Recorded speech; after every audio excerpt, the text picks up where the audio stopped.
euh, chapeau, chapeau, chapeau, et 1000 chapeaux à tous nos compatriotes d'Algérie, tous nos compatriotes patriotes d'Algérie, qui ont su jusqu'à présent maintenir un calme précaire.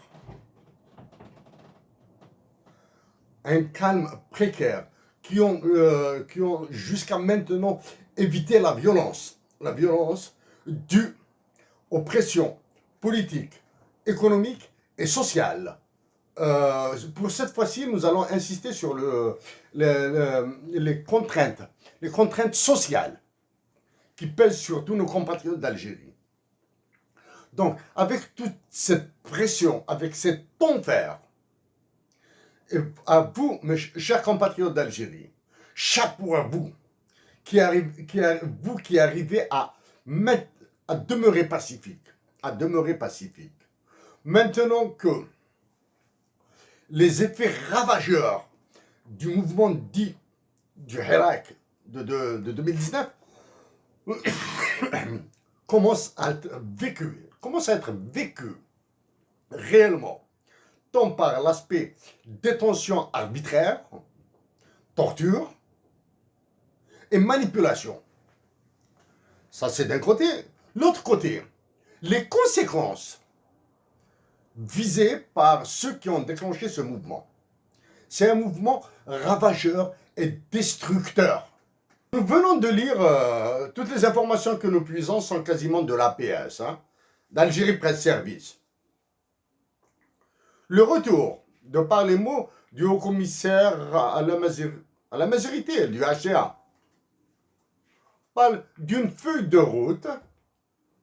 Cette expression feuille de route en Algérie est devenue à la mode pour l'enseignement de Tamazight à travers tout le territoire national dans le cycle primaire. Donc, nous n'allons pas nous adresser au commissaire, là, ce commissaire. Nous adressons à plus haut que lui. Enseigner Tamazight dans les écoles primaires à travers tout le territoire national et du tmeskhir. Ça, c'est d'un point de vue trivial. Parce que déjà, en Kabylie, il est impossible de l'enseigner. Ça, c'est d'un point de vue trivial. C'est du tmeskhir. Maintenant, d'un point de vue politique, elle est raciste. D'un point de vue avenir, prospective, c'est de l'utopie. C'est un objectif irréalisable. D'un point de vue économique, ce sera un désastre. Okay? Donc, d'un point de vue trivial, d'un point de vue politique, c'est du racisme. 3. D'un point de vue prospectif, c'est un objectif irréalisable. 4. D'un point de vue économique, ce sera un désastre. Tsawarith, Wkhda. Okay? Monsieur Abdelrazak Dourari, nous avons échangé ensemble. Nous avons échangé sur la majorité de l'Algérie, sur un des aspects de la majorité de l'Algérie.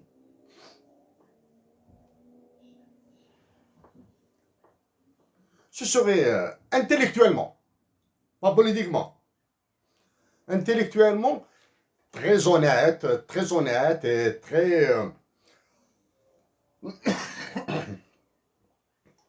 très respectable de votre part de révéler notre échange.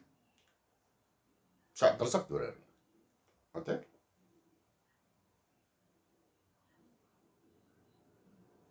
Monsieur Abdelaziz Rahabi, votre nom revient, nous allons reparler après dans ces histoires de dialogue, revient souvent, maintenant ces derniers, revient souvent, non? Revient dans l'information mainstream. Ah, vous aussi, nous avons échangé. Monsieur Habib, allez-y. Allez-y d'un point de vue politique. Même si vous étiez radicalement contre ce que nous vous avions proposé à l'époque. Vous étiez radicalement contre.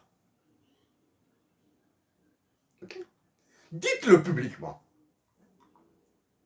Dites publiquement que vous êtes radicalement contre la dotation de l'Algérie d'un hymne national bilingue. Voilà.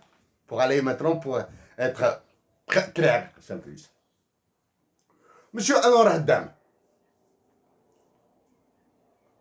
comme nous vous l'avions dit auparavant, notre échange a été public. Donc, nous n'inventons rien de ce que nous avons dit. Le scénario de 1990, des années 90, doit être évité en Algérie. Nous vous le disons. Nous sommes prêts à venir en Ohio, nous sommes prêts, dans la mesure où vous êtes branchés dans les universités américaines, nous sommes prêts à venir aux États-Unis redonner pour des Américains une conférence sur la mazirité et les aspects économiques de la mazirité en Algérie, etc. Et nous sommes prêts à venir parler, expliquer dans le détail, normatif bien sûr, détail de normes économiques, détail des normes de coopération internationale, détail de normes en relations internationales, de la dotation de l'Algérie d'un hymne national bilingue. Monsieur Anwar Haddam,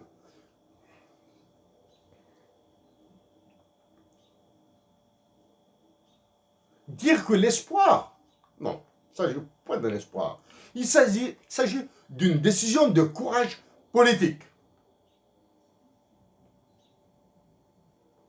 Parler sur la dotation de l'Algérie d'un hymne national bilingue. Maintenant que nous avons cité l'aspect fondamental, nous allons lui ajouter quelques éléments. Le 20 avril 2022, mis à part un petit folklore de quelques responsables locaux et quelques, mais pas publications dans la presse nationale, sachant que des détenus de 1980 sont encore vivants, sauf que maintenant ils sont dans la soixantaine. Hein. C'est-à-dire ils sont dans la soixantaine. Hein. C'est-à-dire ils ont tout à gagner pour le respect, pour l'histoire, pour la patrie, etc. De se prononcer sur la dotation de l'Algérie d'un hymne national bilingue. Notre déception a été énorme de la part, non pas des médias, des journaux, hein, des journaux mainstream, là, des journaux, de la part des encore vivants, des détenus de 1980, 81 et même d'avant, d'avoir occulté le travail des arabophones pour la majorité de l'Algérie, tel que Mohamed Rachdi.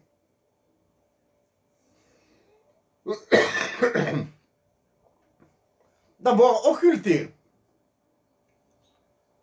la mémoire, d'avoir assassiné, nous disons bien, nous pesons notre mot, assassiné une deuxième fois Mustafa Bacha.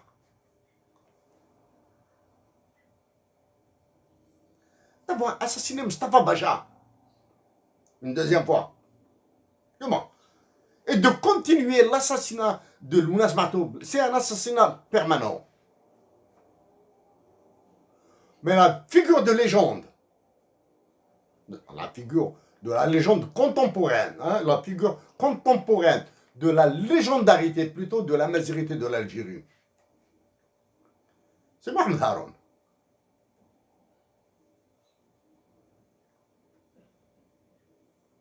Nous n'oublierons jamais notre rencontre ensemble à Tifrit.